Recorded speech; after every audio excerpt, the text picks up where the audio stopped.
અને હાઈ ગેસની ફ્લેમ ઉપર તમારે આને મિક્સ કરવાનું રહેશે.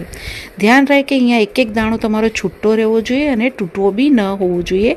એ રીતે તમારે મિક્સ કરવાનું.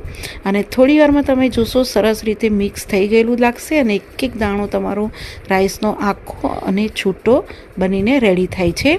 તો હવે અહીંયા ગરમા ગરમ તવા પુલાવ બનીને રેડી છે. તો ગેસની ફ્લેમ બંધ કરી દઈશું અને ગરમા ગરમ આ તવા પુલાવ જે લારી પર આપણે ખાતા હોઈએ છીએ એવો ટેસ્ટી અને એવો આપણે સર્વ કરીને રેડી છે.